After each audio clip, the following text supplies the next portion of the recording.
Hi, how's it going? My name's Rachel. I'm the founder of Seeds. If you don't know me already, Seeds is like global cryptocurrency mutual aid, and we've helped people in 24 countries so far. And in case you're not aware, an important part of the work that we do, and a lot of what gives us the ability to help people around the world, even if they don't have bank accounts, is because our community members have staked seeds. So this video is meant to be a pretty quick and dirty demonstration of how to stake your seeds if you're interested in contributing to the work that we're doing in that way. And I'll talk about the benefits of staking and so forth. Staking can get kind of complex, and so this video isn't going to go into the depth of that complexity, but you're very welcome, of course, to explore that outside of the scope of this video if you want to. But yeah, I want to try and keep this pretty short if I can. So to start, this is why staking can be legit revolutionary, in my opinion. So first of all, staking allows us to be like a bank, essentially, for each other without being forced to pay the bank, to pay the middleman. When we stake, we also have full control of our money at all times, unlike at a bank, where we have to effectively ask the bank to give us permission to move our own money, and we often have to pay fees to move our money and use our money as we please. When we stake, we also retain 100% of the profits made off of our money, whereas, as we all know, like a bank might pay us some shitty interest rate of 0.5% per year or something like that if we're lucky. Meanwhile, they're taking our money and investing it in other places and making 10 times or 20 times the amount that they're paying us off of our money. That's not possible by design. When you stake in decentralized finance, you get 100% of those profits instead. And lastly, as I mentioned, when we stake our seeds, doing so provides financial access to people around the world. All they need is internet access. And so we've been able to help a variety of people in different places, some of whom don't have access to bank accounts even, because we're using this mechanism and because awesome people in our community have chosen to stake. So that's another intangible benefit that you can receive, and you get paid when you stake. You earn fees off of staking. How to stake your seeds. So first of all, you need to have seeds. If you're watching this video, you may have them already. If you don't, you can buy seeds on platforms like Uniswap, or if you'd like to, you can give to someone in need who's redeemed a seed to ask for help at seedsgifts.com/help. And we will then send you at least 100% of the value that you've given in seeds in thanks.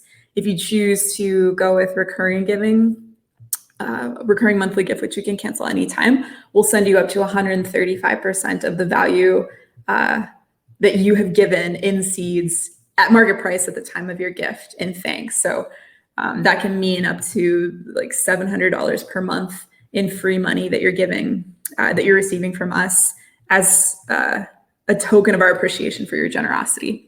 And 100% of what you give reaches people in need as well. So yeah, so there's that. So that's the first step, making sure you have seeds. Through that process, if you give through us to receive your seeds, we'll also help you set up a wallet. If you need help in doing that, it can be very simple. And then next, you need to have the cryptocurrency Ethereum in the wallet, the same wallet that holds your seeds. It's difficult to say how much. If you want to get as much in Ether as you have in seeds, that's, I guess, a good earmark.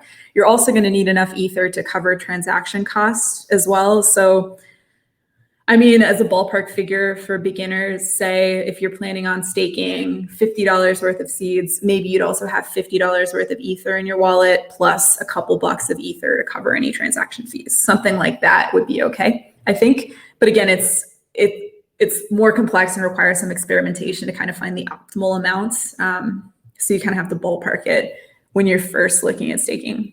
So let's walk through an actual demonstration of how it works. I'm going to take you to the centralized cryptocurrency exchange Gemini. First of all, Gemini is real shitty. They're like, I'm actually fighting them now because they made a mistake that cost me almost 28 Ether, and they're being really shady about it. And 28 Ether is worth like $60,000 now or something. So like, to be very clear, I don't recommend Gemini. I'm just using them because of the inertia of like the pain. It's such a pain to deal with centralized exchanges. They're the ones that verify your ID. They function essentially just like a bank. They have all the problems that banks have. So that's another reason that decentralized finance and staking are so appealing, because we don't have to deal with the problems that centralized exchanges like Gemini have. But for the sake of example, this is probably the easiest way to illustrate what I think is most helpful to understand about staking. So that's why we're here. So if you need to get Ether for the first time, you're probably going to be buying it with your local currency, what's called fiat currency. Fiat currency is government issued currency like the US dollar. So I've already done this prior to making this video to kind of speed things up, but just to illustrate, if I were buying cryptocurrency on this platform for the first time, you can't see it, the button's behind my picture at the bottom, but there's a green button that says buy. So I would be buying Ether with USD up here. I would choose an amount. I would hit buy. I would have had to move some US dollars into the account in advance of making the purchase in order to do it successfully. Then I would go over here to transfer and I would withdraw from Gemini. I'd choose the cryptocurrency I want to move. So I'm going to pick Ether. It's not going to let me do that because I don't have any Ether in this account. If it would let me do that, then it would also ask me to copy paste the wallet that I want to send to. So I've already copy pasted that wallet address and I would just put it in the clipboard.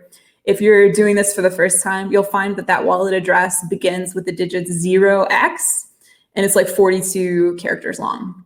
That's what a typical Ether address looks like. So let's get out of here and go into Uniswap. So it's important to bookmark this page. This is the Uniswap address. Can you see that at the top? It's like app.uniswap.org. You want to bookmark it because there can be like bad actors in the cryptocurrency sector who will do what's called phishing to trick people into thinking that they're going onto a website that they're not actually, when it's actually like a fraudulent site. So if you bookmark the page, then you can avoid being redirected to sites that are trying to take advantage of you. I don't want to sound too alarmist or anything, but it's just, like an important kind of precautionary measure to take at the beginning. So if you're on that site, app.uniswap.org, then you're going to want to click on pool up here and then new position. And then here at the very top right, you're going to want to make sure to connect your wallet. So you can choose a variety of different tools. Let me make sure I'm showing you that. Yeah. You may have a Coinbase wallet that is storing your seeds. Maybe you're using MetaMask, which is what I'm going to use for this example. And again, you can click on change and choose different wallets if you want to connect. So my wallet, the wallet that I want to use here, is already connected. And this is an important point too, because connecting your wallet to an exchange in this way, connecting a wallet that you control, that you hold the private keys to, that's what tells you whether or not an exchange is truly decentralized. A lot of exchanges that are actually centralized now are offering quote unquote staking, but they're actually controlling your funds as they do it, and they're paying you often much lower returns than what you can get when you stake in true DeFi. So my advice is to always make sure you're staking on a platform that allows you to control your wallet at all times. If you're staking seeds, you're going to be doing it on Uniswap. If you're doing it anytime around the time I'm recording this video, which is July 6th of 2021, this is where the largest pool is for seeds. So you're going to want to click on pool. As I said, you connected your wallet at the top right. You want to select the pair. So the pair you want to stake are Ether and seeds. So you can see seeds in the pull down window here. If seeds isn't appearing in the pull down, you can copy paste what's called the contract address for seeds. You can find that in the FAQ on our website, or you can find it in our Discord, where there's a channel for useful links. I believe it's also 42 characters long and begins with the digits 0x. But I already have seeds loaded here, so I don't need to copy paste the contract address. So here I can see them here. Now it wants me to select the fee tier. You're going to want to go with the 0.3% fee tier because that's, as it says, it's best for most pairs. Again, because this video is meant to just show you how to take the steps to do this. I won't go into the complexity surrounding making a decision to choose different fee tiers. 0.3% is fine for our purposes here. Now here's what's trickier. So we have a bonus right now, which you may have seen in an email we sent you, in which we're offering people who stake their seeds an up to 120% reward if they leave their seeds staked through all of 2021. And the reason for this is because, like when people stake, it allows us to crowdsource this marketplace so that people anywhere in the world, as I said, who have internet connections can engage with seeds. So in order to take full advantage of that bonus, you want to stake as many seeds as possible.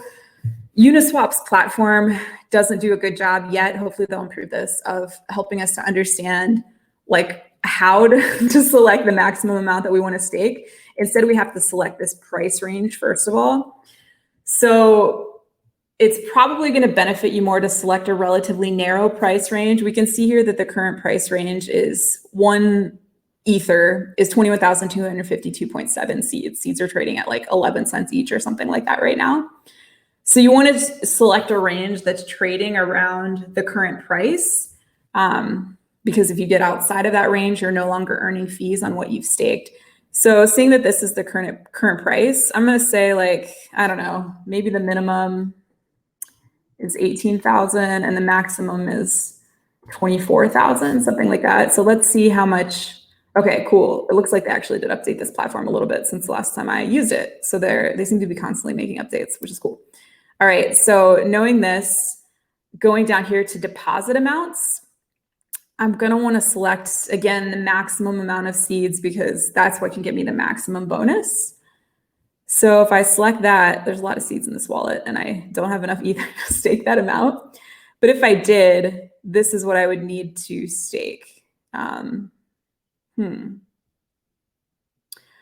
Yeah, so it's not a 1-to-1 ratio, and I haven't been able to find the specifics of the math anywhere, although I haven't looked at the code itself. But yeah, so something like this, a relatively narrow range surrounding the current price, and then clicking on the maximum amount of seeds is probably what you want to do based on the best that we understand right now. If we learn more, I'll be sure to make an updated version of this video to try and be more helpful. But yeah, if this were what I was doing and I was choosing max seeds, I would need a significant amount of Ether, which I don't have in this wallet. So I'm instead going to go ahead and stake the maximum amount of Ether here. I have like $70 worth of Ether in this wallet, it looks like. Okay, so now in order to complete the staking process, first I have to approve seeds. So I'm clicking on that. You can't see it, but my wallet is now popping a confirmation page to allow me the chance to reject this transaction if I want to do so. It's also going to charge me a fee. It says it's going to charge me $5.90 right now, which is kind of high. It was like $2 the other day. Transaction fees are variable. I'm going to go ahead and confirm it for the purposes of this video. So it's approving it now, as you can see. And then there's one final step, which is going to be adding the liquidity. So hopefully this doesn't take too long. Let's see if there's anything else I can share while we're waiting on that. I mentioned the bonus. There's something that you may read about, a term called impermanent loss, which is something to be mindful of. I think it's like, it sounds a lot more alarmist and scary than it actually is. And I think it's kind of a misnomer. I think it would be more useful if the term impermanent loss had been reframed as it's really something more like opportunity cost. So by that, I mean that when you're staking, the way you get paid is that traders are using the liquidity that you've staked to execute trades on this decentralized platform. So in order to do that, for example, you're staking Ether and seeds. If somebody comes to Uniswap and wants to buy seeds with Ether, they're going to pay with Ether and receive seeds, right? So when they pay with Ether, they're going to pay this 0.3% fee that we just selected here in the fee tier up here. They'll pay a 0.3% fee in order to buy seeds with Ether. And so those who have staked in the pool will receive a portion of that 0.3% fee, which is paid in Ether again. And it depends on how much you've staked. So the larger amount you've staked relative to the size of the pool, the larger portion of fees that are paid you'll receive, right? So that's good to be aware of. The more you stake, the more money you can make off of what you've staked. So because of the way things work, there's constant price fluctuation, right? Seeds are continually moving in terms of price. So is Ether.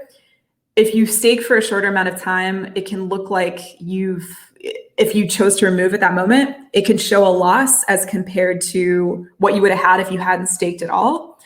But over time with trade volume and because of bonuses like the bonus that we're offering, that typically offsets any concerns about impermanent loss. So I feel like I need to address it because it's a term that you should be aware of, but it's called impermanent loss because it's intended to be impermanent. And over time, the longer you stake, the likelier it is that you'll accrue significant fees. And then, like in our case, again, you can get this bonus of up to 120%, up to 120% reward of the amount of seeds that you staked if you leave it through the end of 2021.